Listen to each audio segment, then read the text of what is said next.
जब वक्त के ऊपर हम बात कर रहे हैं, वक्त की रुखसती का वक्त आ गया है और नई वक्त की नई सुबह होने का वक्त आ गया है। मैं ये बताना चाहता हूं कि एक बड़ी सिंपल सी बात है जो अभी माननीय नड्डा जी ने भी कहा। दुनिया के तमाम मुस्लिम देश बता दिए, इस्लाम की धर्म स्थली सऊदी अरब, सबसे बड़ा मुस्लिम देश इंडोनेशिया, जहां खलीफत रही वहां टर्की, और जहां आईएसआईएस का इलाका वहां इराक और सीरिया, वहां कहीं भी कुछ भी नहीं है ऐसा। फिर भी हमारे यहां क्यों है कैसा। हिंदी में कहावत होती है, नया मुल्ला प्याज ज्यादा खाता है, परंतु यहां तो जो गैर मुल्ला प्याज बहुत खा रहा था और इतना खा रहा था कि आंसू निकल रहे थे गरीब मुसलमान के भी और देश के भी। तो ये मुकाबला किसके बीच में है?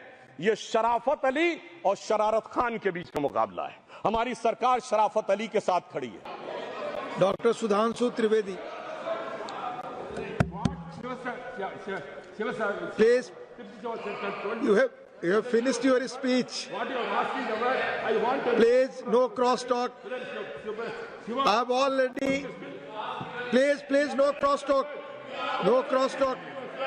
Please, no cross talk.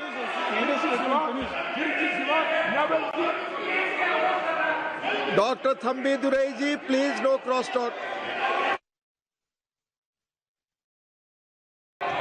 Nothing is going on record. You please take your seat. You please take your seat. Dr. Thambi Durai ji, please take your seat. Please take. Both of you, please take your seat. Don't speak like this. Please. Dr. Sudhanshu Trivedi ji, please. आप बोले। माननीय सभापति महोदय, आज इस पुराने वक्त की आखिरी रात में खड़े होकर इस नए वक्त के आगाज की नई सुबह के दिन मैं प्रधानमंत्री श्री नरेंद्र मोदी जी, हमारे अल्पसंख्यक मामलों के मंत्री किरण रिजिजू जी का मैं बहुत इस्तकबाल करता हूं। जब वक्त के ऊपर हम बात कर रहे हैं, वक्त की रुखसती का वक्त आ गया है और नई वक्त की नई सुबह होने का वक्त आ गया है। अगर हमें इस पे बात करनी है तो मुझे चार दृष्टि से बात करनी पड़ेगी। एक, इस बिल के तकनीकी प्रावधान जिस पे बहुत सारे लोग बहुत कुछ बोल चुके हैं। दूसरा है वक्त की अवधारणा, तीसरी है वक्त की राजनीति, और चौथा है वक्त की राजनीति के नाम पर होने वाली वह सांप्रदायिक बनाम सेकुलर की राजनीति। सबसे पहले हमारे नेता सदन माननीय नड्डा जी ने बताया कि किस विस्तार के साथ इस वक्त कमेटी ने काम किया, किस शिद्दत के साथ हमारी सरकार ने काम किया, और चाहे वक्त कमेटी के जेपीसी के चेयरमैन हमारे उस सदन के सदस्य जगदम्बिका पाल जी रहे हो, हमारे मंत्री जी रहे हो, सबने जिस शिद्दत से काम किया है, तो उनके लिए मैं माननीय प्रधानमंत्री जी अपनी सरकार की तरफ से कहना चाहता हूं कि उन्होंने एक इबादत के भाव से काम किया है।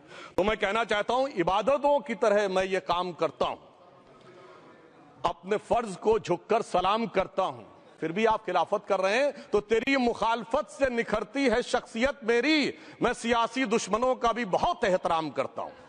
तो इस एहतराम के साथ मैं अब आगे का बयान शुरू करता हूं, और मैं ये बताना चाहता हूं कि एक बड़ी सिंपल सी बात है जो अभी माननीय नड्डा जी ने भी कहा। दुनिया के तमाम मुस्लिम देश बता दिए, इस्लाम की धर्म स्थली सऊदी अरब, सबसे बड़ा मुस्लिम देश इंडोनेशिया, जहां खलीफत रही वहां टर्की, और जहां आईएसआईएस का इलाका वहां इराक और सीरिया, वहां कहीं भी कुछ भी नहीं है ऐसा। फिर भी हमारे यहां क्यों है कैसा। तो मैं कहना चाहूंगा सभापति महोदय, एक हिंदी में कहावत होती है, नया मुल्ला प्याज ज्यादा खाता है, परंतु यहां तो जो गैर मुल्ला प्याज बहुत खा रहा था और इतना खा रहा था कि आंसू निकल रहे थे गरीब मुसलमान के भी और देश के भी।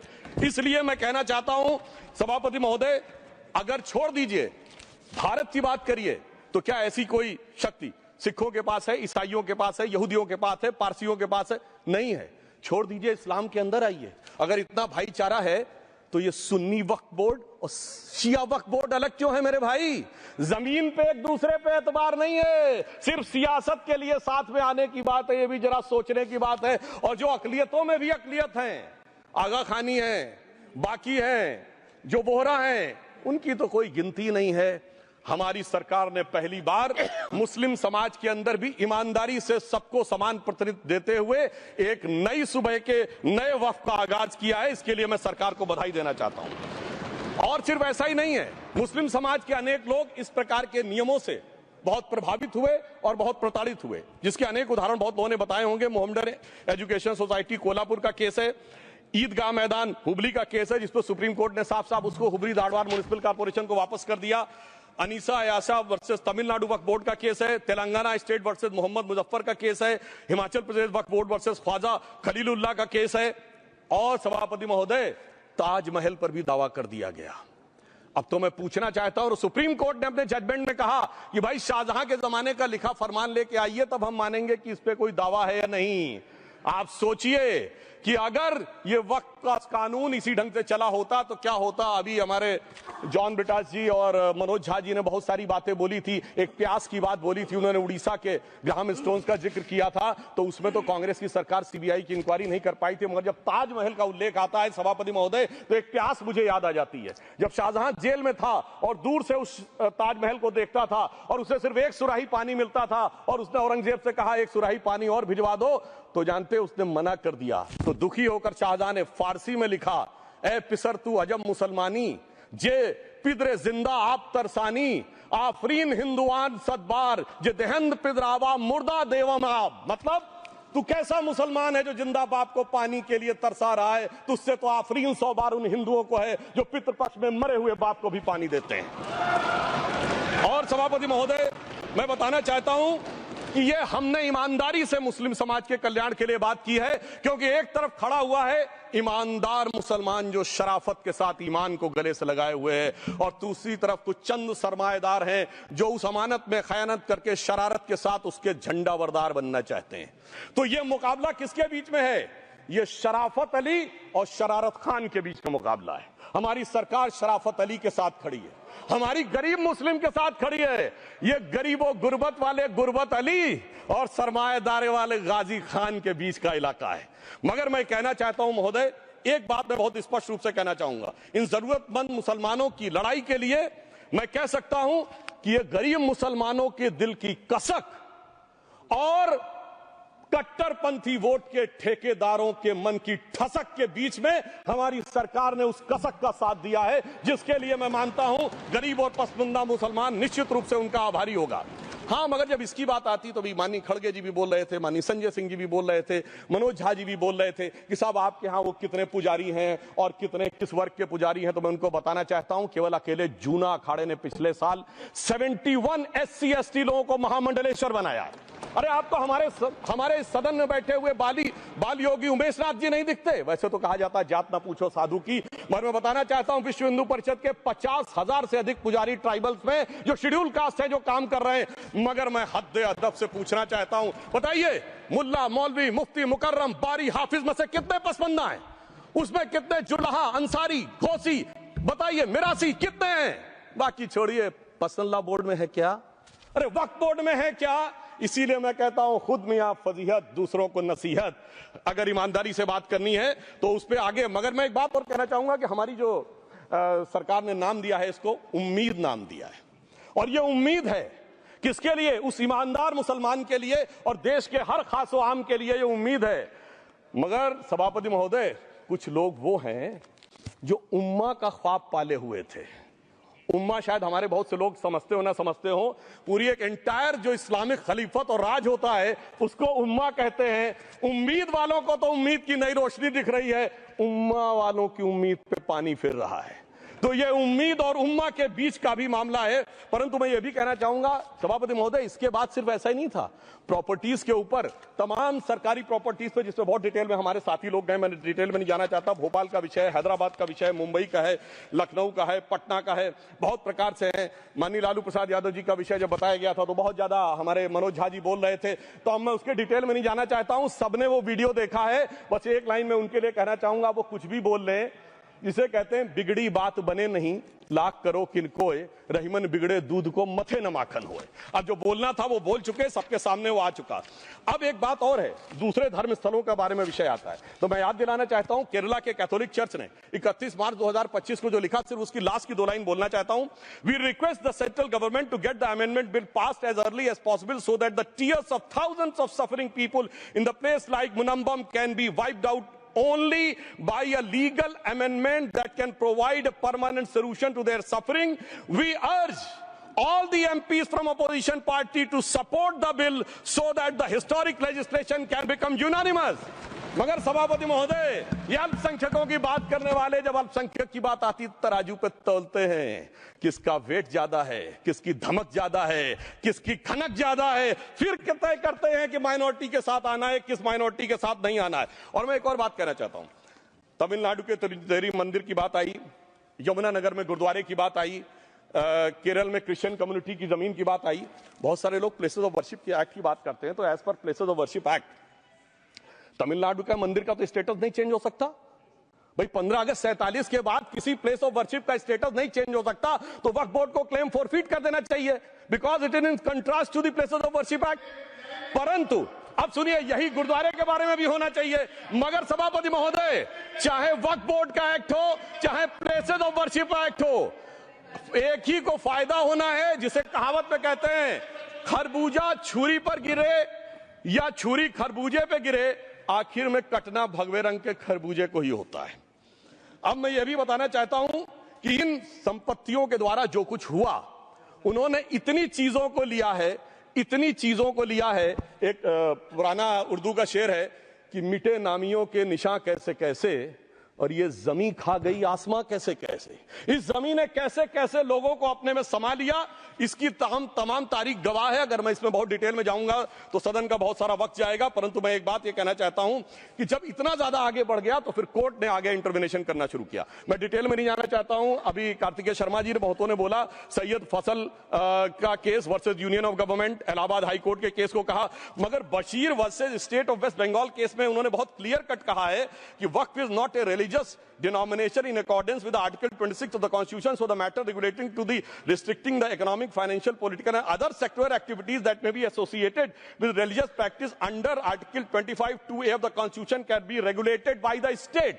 तो मुझे लगता है इसके बाद कोई किंतु परंतु का स्कोप नहीं रह जाना चाहिए। परंतु उसके बाद भी सभापति महोदय, जो कानून को न माने, जो कहे संविधान को नहीं मानेंगे, और जो ये कहे कि साहब अदालत के आदेश को भी नहीं मानेंगे, तो फिर इसका मतलब उसके मन में तो एक ऐसी बादशाही आ गई है। इसके लिए मुझे सभापति महोदय, वो पुरानी वाली फिल्म अगर लोगों को याद हो तो मुगले आजम का वो सीन याद आता है कि जब अकबर ने अनारकली को कैद कर लिया तो सलीम कहता है जब्त मैं करूं जिसकी की जमीन वीरान हो गई है, जब्त वो न करे जिनके सिर्फ शौक के बाद चाहत को ठेस पहुंची है। ये जिल्ले इलाही की बादशाही नहीं बल्कि खुदाई है। मैं कहना चाहता हूं जो संविधान को न माने, कानून का न माने, इसका मतलब वो अपनी खुदाई में जी रहा है। तो ये वो लोग हैं। और वैसे मैं सभापति महोदय, खुदाई से आजकल बहुत से लोगों को डर लगता है, क्योंकि जहां जहां खुदा है वहां वहां भगवान है, जहां जहां खुदा है वहां वहां भगवान है। बाकी आप सब बहुत बुद्धिमान हैं। अब मैं ये भी बात कहना चाहता हूं, और वैसे आखिर में उस अनारकली को कैद से छुड़ाने के लिए सलीम का एक हिंदू साथी दुर्जन सिंह ही आया था। मैं कह सकता हूं कि वक्फ की इस मुकद्दस जमीन को अगर कैद करके रखा है तो उन चंद लोगों ने, जिनके दिमाग आज भी उन चीजों में भरे हुए हैं कि कोई समझता हम तो किसी जमाने में हुक्मरान वक्त थे, कोई कहता हुजूर नवाब थे, कोई कहता बादशाह आलमगीर थे, कोई कहता है बादशाह गाजी जिंदा पीर थे। तो नदीमुल हक साहब ने जो बोला था ना, किसी के बाप का हिंदुस्तान थोड़ी है, बिल्कुल मैं कहना चाहता हूं जिन्होंने इस देश के लिए खून बहाया उनके बाप का हिंदुस्तान है, उस गरीब मुस्लिम कारीगर के बाप का हिंदुस्तान है। पर जो ये कहते हैं कि आगरे का लाल किला किसके बाप ने बनवाया, आगरे का किला किसके बाप ने बनवाया, दिल्ली का किला किसके बाप ने बनवाया, हैदराबाद का चार मीनार किसके बाप ने बनवाया, उसके बाप का ये हिंदुस्तान नहीं है। और उसके बाद भी जो आप करना चाहते हैं, अगर इस रास्ते में आप कांटे बिछाना चाहते हैं, तो उनके लिए एक लाइन कहना चाहता हूं सभापति महोदय, तेरी तमन्ना है पर हम खार न बोने देंगे, खार कांटों को कहते हैं, तेरी तमन्ना है पर हम खार न बोने देंगे, तुझे हम राह की दीवार न होने देंगे, तू सबको रौंद कर आगे जो निकलना चाहे हम तेरी इतनी भी रफ्तार न होने देंगे। और इसीलिए हमारी सरकार ने इस विषय के ऊपर एक सही और सटीक प्रयोग करने का प्रयास किया है। मैं दूसरी बात यह भी बताना चाहता हूं, हमारे डीएमके के तिरुचि शिवाजी ने अनायास अकारण ये बात बोली थी कि उस समय जब जिन्ना का उल्लेख करते हुए उन्होंने कहा कि पार्टीशन के समय, तो मैं उनके सुलभ संज्ञान के लिए बता देता हूं, 1946 की कॉन्स्टिट्यूएंट असेंबली में मद्रास प्रेसिडेंसी में 30 आउट ऑफ 30 सीट जो थी वो मुस्लिम लीग ने जीती थी विद 95% ऑफ वोट्स, और एक भी मुस्लिम वहां के बाद बाहर नहीं गया। इसलिए मैं ईमानदारी से कहना चाहता हूं, फैक्ट को समझिए। और जो मद्रास प्रेसिडेंसी के मुस्लिम लीग के अध्यक्ष थे और पीजे पोकर साहब बहादुर और मोहम्मद इस्माइल वही बाद में इंडियन यूनियन मुस्लिम लीग के अध्यक्ष बने और उन्होंने 28 अगस्त 1947 को सेपरेट स्टेट मांगे, जो कोई जाके कॉन्स्टिट्यूएंट असेंबली की डिबेट में पार्लियामेंट किया। आप वेबसाइट पे पेज नंबर 270 पे जाके पढ़ लीजिएगा। सरदार पटेल ने बड़े गुस्से में इस बात को कहा, अब जो हो गया सो हो गया, एक रात में दिल नहीं बदल गया, मगर अब देश के लिए कैसे आगे बढ़ना है उसके लिए ईमानदारी से आगे आओ। और खैर मैं अंबेडकर जी और पटेल जी के बहुत सारे वो कोट कर सकता हूं, सारी बातों को छोड़िए, मगर अफसोस की बात यह है सर कि अभी मनोज झा जी ने बोला था हम में से कोई शक है, कोई हूण है और ये करिए। अरे भैया जमाने चले गए, अब जेनेटिक सीक्वेंसिंग का जमाना आ गया है और जेनेटिक सीक्वेंसिंग ने क्या प्रूव किया है। दुनिया के सबसे बड़े मुस्लिम देश इंडोनेशिया के राष्ट्रपति आए थे और राष्ट्रपति भवन में उन्होंने डिनर के दौरान कहा कि few weeks back I got my genetic sequencing done and I was told that I am an Indian GDNA. अरे साहब कहां गुलामी की मानसिकता में पड़े हुए हैं सभापति महोदय। और यहां गुलामी की मानसिकता इस कदर पैबस्त है लोगों के दिमागों में।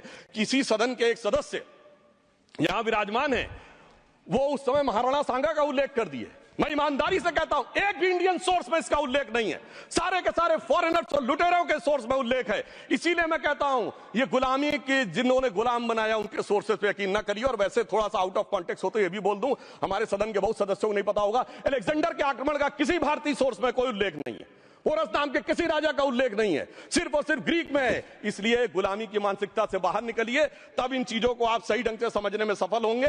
मेरा अब यह भी अनुरोध अपने सदस्यों के साथ है।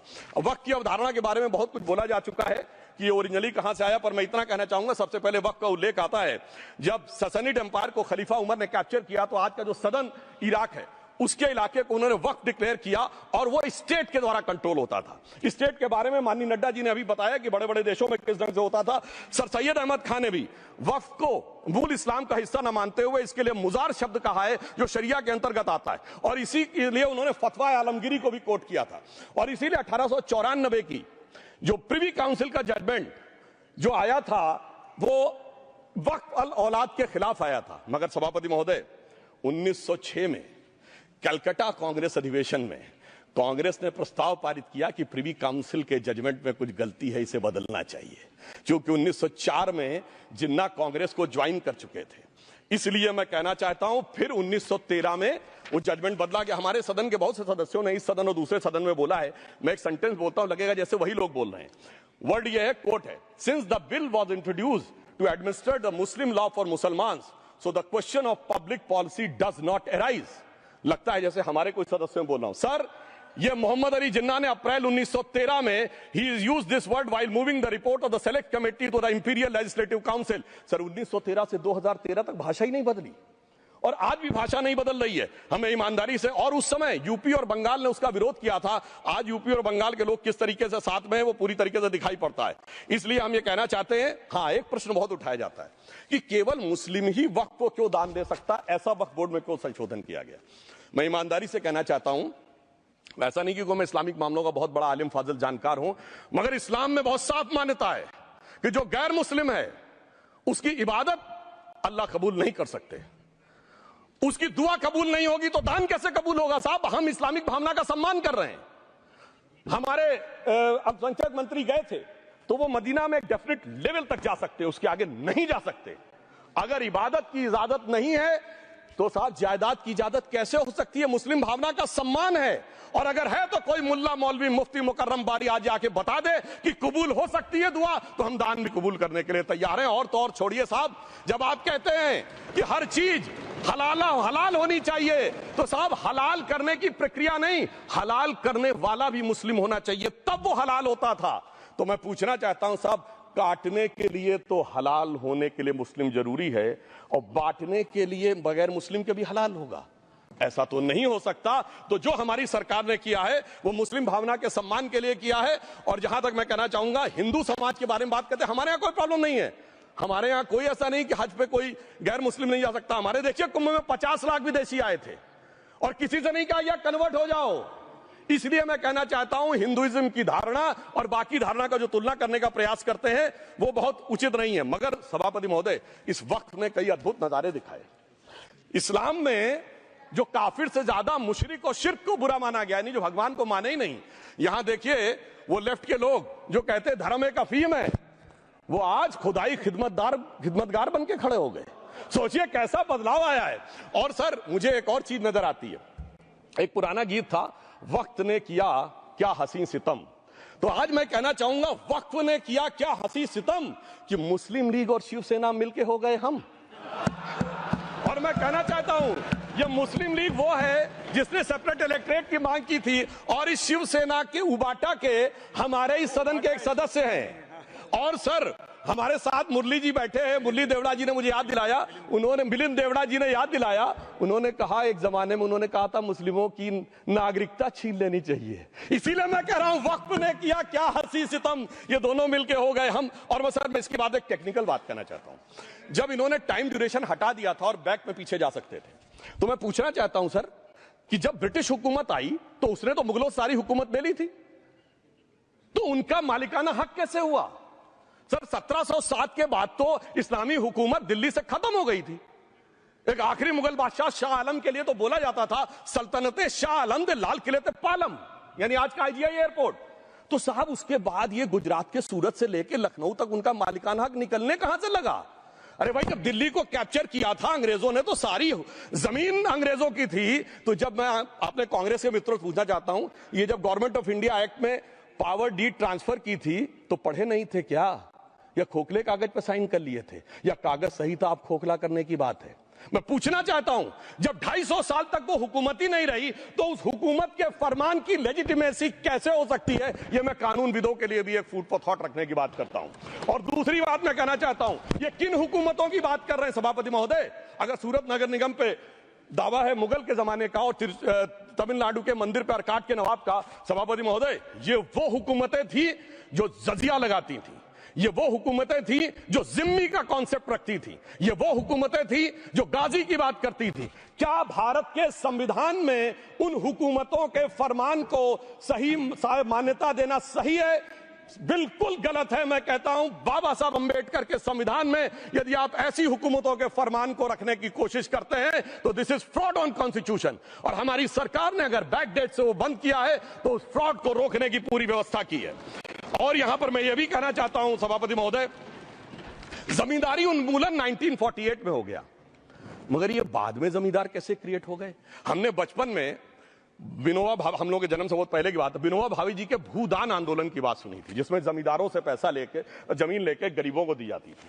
पर सभापति महोदय कभी आपने सुना कि गरीबों की जमीन जमींदारों को मिल जाए?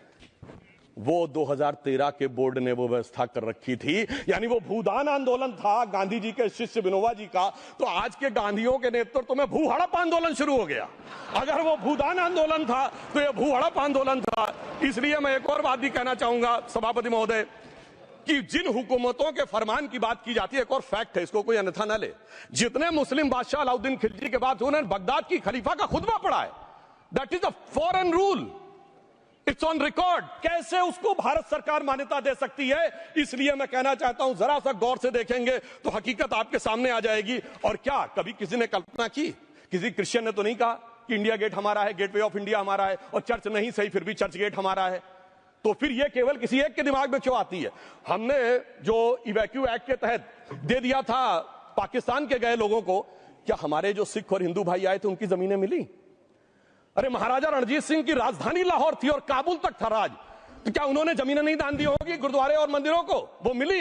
अरे वो तो छोड़िए, ननकाना साहब और करतारपुर साहब तक नहीं मिला था। इससे दिखाई पड़ता है कि कितनी एक तरफा हम लोगों ने कोई निगोशिएट ही नहीं किया और उसे करने की बात कही थी। इसलिए मैं कह सकता हूं सर, अब हमारी सरकार ने जो संशोधन किए हैं, अब यह मजहबी हुकूमत के फरमान से नहीं, बाबा साहब अंबेडकर के संविधान से चलने वाला है। अब मैं अंत में उस विषय के ऊपर आता हूं जिसे सांप्रदायिक राजनीति बनाम सेकुलर राजनीति इसके ऊपर कहा जाता है। सभापति महोदय मैं बताना चाहता हूं कि जब आजादी मिली उसके बाद क्या किसी ने डिमांड किया था कि हमें वक्फ बोर्ड चाहिए? नहीं किया था। फिर क्यों 54 में दिया गया? किसी मुस्लिम ने डिमांड किया क्या कि मदरसे चाहिए? फिर क्यों दिया गया? मुस्लिम समाज तो राष्ट्र की मुख्य धारा में आने को तैयार था, इसीलिए यूसुफ खान, दिलीप कुमार के नाम से आने में उन्हें कोई प्रॉब्लम नहीं थी। महजबीन बानो को मीना कुमारी के रूप में आने में प्रॉब्लम नहीं थी। मुमताज बेगम को मधुबाला बन के आने में प्रॉब्लम नहीं थी। हामिद अली को अजीत के रूप में आने प्रॉब्लम नहीं थी। मगर और मैं यह भी बताना चाहता हूं, मुस्लिम समाज में बहुत बड़ा तबका उस समय इस बात को सोच रहा था, और अभी कपिल सिब्बल साहब बोले, ये उस चीज के वकील नहीं, इन्हें पता होना चाहिए, पता होगा कि सुन्नी सेंट्रल वक्फ बोर्ड राम मंदिर में 1961 में मुद्दई बना है, 12 साल के बाद, क्योंकि के मोहम्मद ने लिखा है कि एक बहुत बड़ा तबका था जो ये मानता था कि हमें इस चक्कर में नहीं पड़ना चाहिए। मगर अफसोस कि वही लेफ्टिस्टों सेक्युलरिस्टों ने उनको समझाकर इस मुकाम तक लाकर खड़ा कर लिया।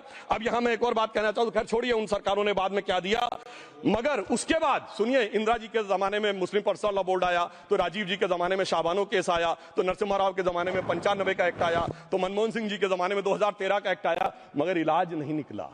तो इसे एक शेर में कहूंगा कि मरीजे सेकुलर इश्क पर लानत खुदा की, मर्ज बढ़ता गया जो दवा की। अब मैं सभापति महोदय एक और बात कहना चाहता हूं, शुरू के 20-25 साल में मुस्लिम समाज के बारे में मैं कहना चाहता हूं, आज जब आजादी मिली तो मुस्लिम समाज के प्रतीक कौन थे? उस्ताद बिस्मिल्लाह खां, उस्ताद फरीदुद्दीन डागर, उस्ताद बड़े गुलाम अली, उस्ताद जाकिर हुसैन, जिनकी अभी कुछ दिन पहले डेथ हुई, बड़े बड़े नगमा निवार, हसरत जयपुरी, मजरूर सुल्तानपुरी, साहिर लुधियानवी, कैफी आजमी, जोश मलियाबादी, जिगर मुरादाबादी। अब सर क्या हो गया? तब मुस्लिम समाज इन अदब के शाहकारों के साथ जोड़ा जाता था।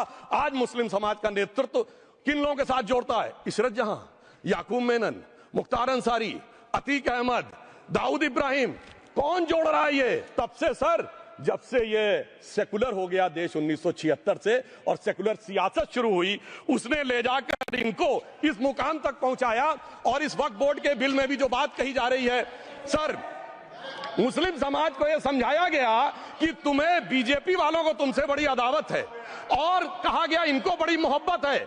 जब यह देश आजाद हुआ, मैं उत्तर प्रदेश का रहने वाला हूं, उत्तर प्रदेश में 1931 की संसद में 8% रेट ऑफ डेथ थी, और सैयद मुसलमानों में 24% थी, यूपी की ब्यूरोक्रेसी में 20% थे। आज कहां चले गए सब? मैं एक लाइन में कहना चाहूंगा, ये अदावत और मोहब्बत की सियासत में ऐसे फंसे कि किसी को किसी की मोहब्बत ने मारा, किसी को किसी की अदावत ने मारा, मगर इस शराफत अली को सेकुलर सियासत ने मारा। और मैं सभापति महोदय एक और बात कहना चाहता हूं कि चलिए बोलिए। Fauzia Khan, please one second, mike is there. Yes, ये बोल रहे हैं मुस्लिम समाज आज का इशरत जहां और फलाना टेररिस्ट के साथ नाम जोड़ रहे हैं। ये बिल्कुल आरोप है सर, इसको एक्सपंज करना चाहिए। ये समाज के साथ अन्याय है, ये बात आपको एक्सपंज करना होगा सर, ये बात को। एक honourable member, if you would carefully go through what Sudhanshu has said, I am sure you will appreciate his spirit. Just think for a moment. He has not cast any aspersions. Sudhanshu, go ahead. Time में जवाब दूंगा, और उसके बाद ये हमारा सदन माने ना माने, जो देख रहे होंगे उनके लिए कहना चाहता हूं, sir doctor APJ Abdul Kalam. One second. काहे परेशान? Vaiko ji, honourable member, Vaiko ji, oh my god, Vaiko ji,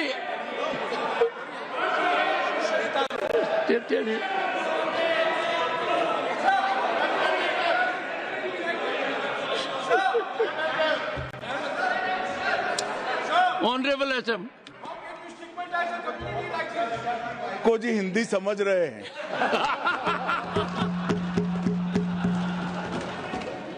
One second. Fauziya Khan. One second. First, I think. One second. Sir क्या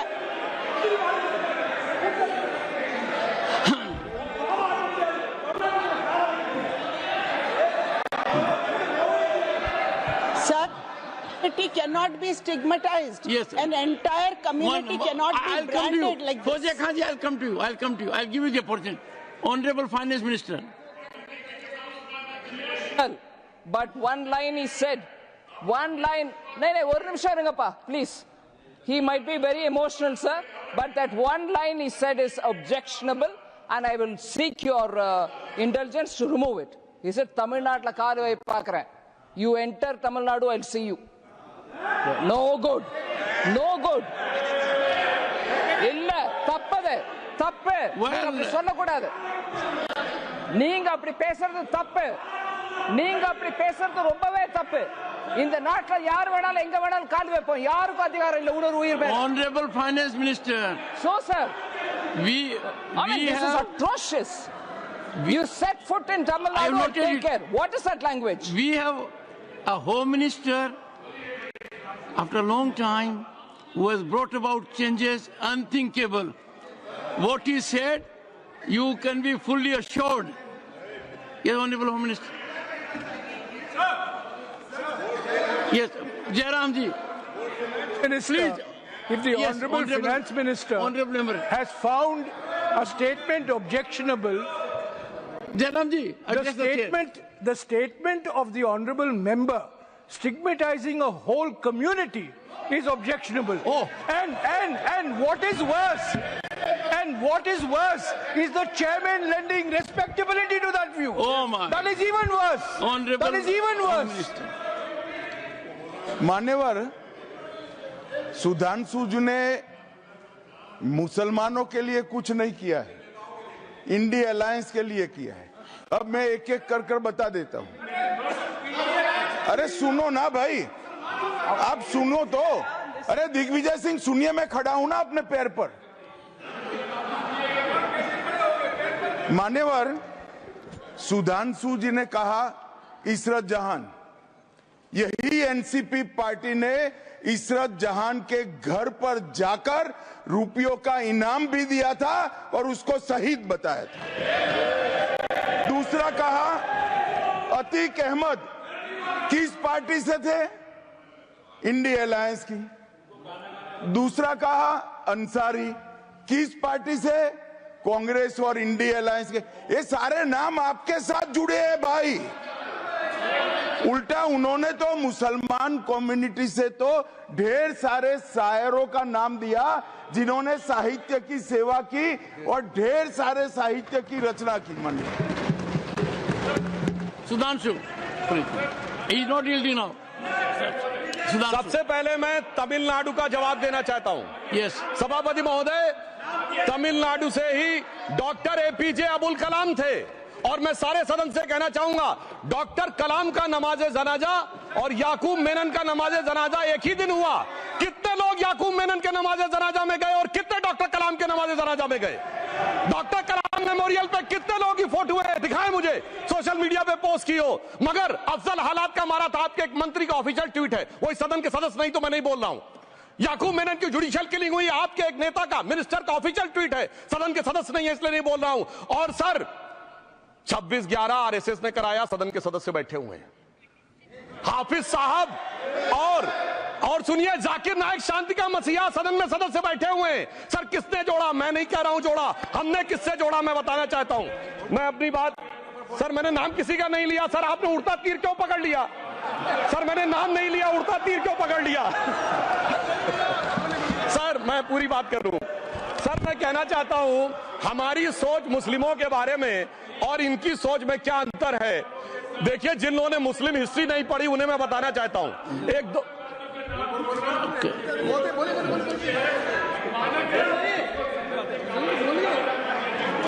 सभापति महोदय, मैं थोड़ा उन लोगों को इस्लामिक हिस्ट्री के बारे में बताना चाहता हूं।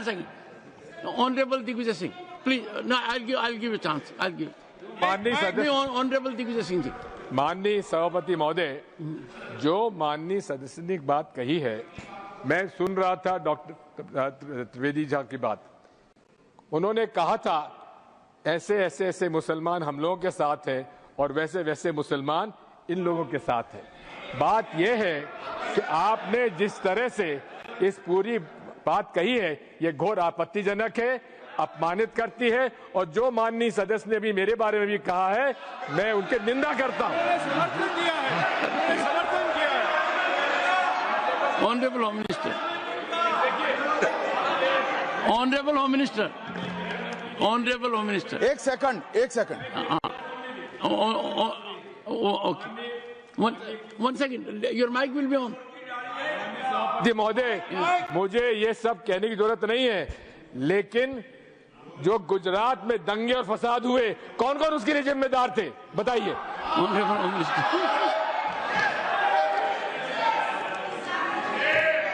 मान्यवर, मैं ध्यान से बारीकी से पूरे संवाद को सुन रहा हूं। माननीय सदस्य सुधांशु जी ने दिग्विजय सिंह का नाम नहीं दिया। अब वो खड़े होकर कहे मेरे बारे में कहा, इससे साबित हो गए। और अभी भी मौका है, आपने नहीं कहा है कि 26/11 के हमले में आरएसएस का हाथ था, तो अभी खड़े होकर माइक चालू कराकर बुलवा दीजिए। माननीय, और आपत्तिजनक बात है, मैंने ये बात कभी नहीं कही है, ये आप लोगों का प्रचार है। मेरी आपत्ति इस बात की थी कि सभी माननीय सदस्य ने और बात कही है कि अब हमारे तरफ ऐसे ऐसे मुसलमान थे और वैसे वैसे मुसलमान हम लोग की तरफ थे। ये पूरे समाज के साथ, पूरे अल्पसंख्यक समाज के साथ अपमानजनक बात है। और माननीय सभापति महोदय, आप बताइए, माननीय गृह मंत्री जी, आप वहां पर जब गृह मंत्री थे, जब दंगे हुए थे, तो आप लोगों का क्या रोल था, ये जन जाहिर करें। होम मिनिस्टर, इनको मेरा हुआ ऐसा है कि मैं ही दिखाई पड़ता हूं। आपकी सुनिए, अब सुनिए ना दिग्विजय सिंह, सुनिए, 1 मिनट सुनिए।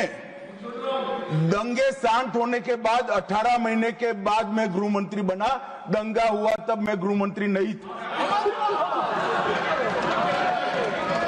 सुधांशु त्रिवेदी संदर्भ में किसी का नाम नहीं लिया।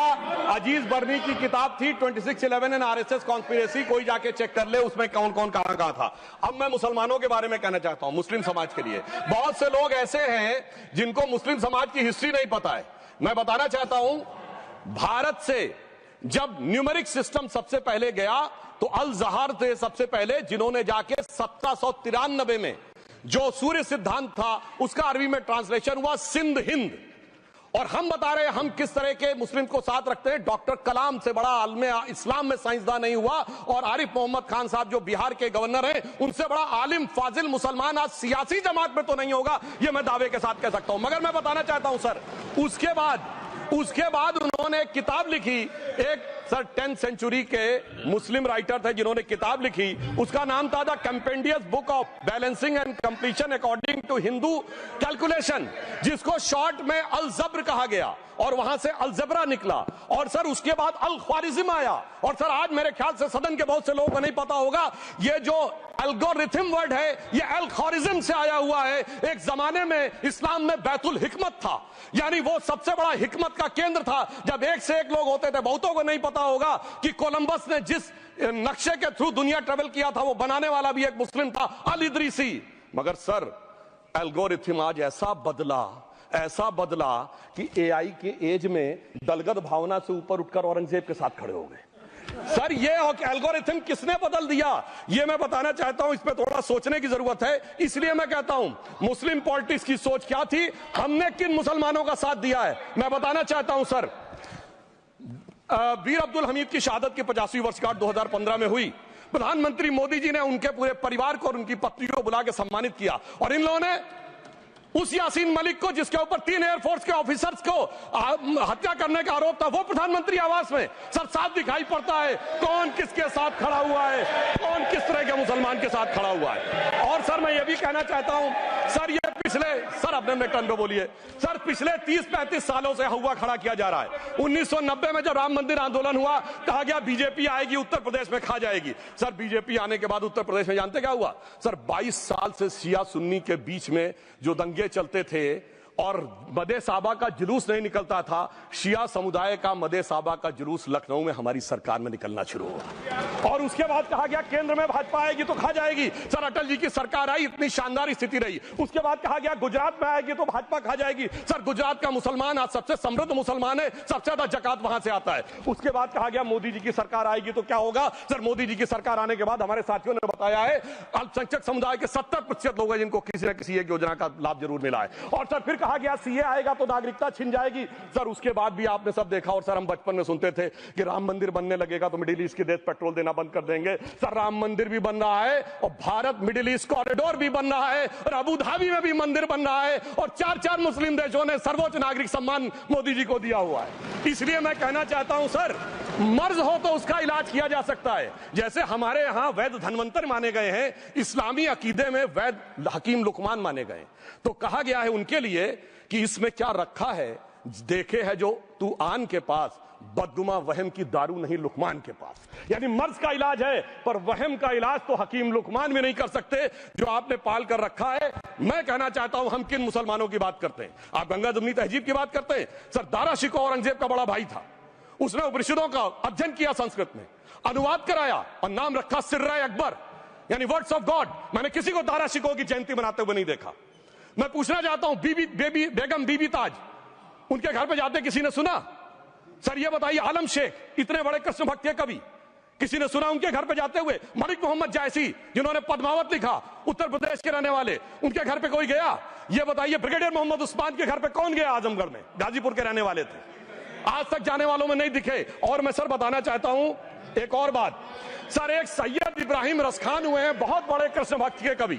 सर जिन्होंने क्या लिखा, उन्होंने कहा मेरा अगला जन्म हो तो भी मैं कृष्ण भक्ति बनना चाहूंगा, मनुष्य बनूं तो ग्वाल बाले के रूप में और पशु बनूं तो गाय के रूप में। उन्होंने कहा मानुस हो तो वही रसखान, बसों ब्रज गोकुल गांव के ग्वारन, जो पशु हो तो कहा बस मेरो चरो नित नंद की धेनु मजारन।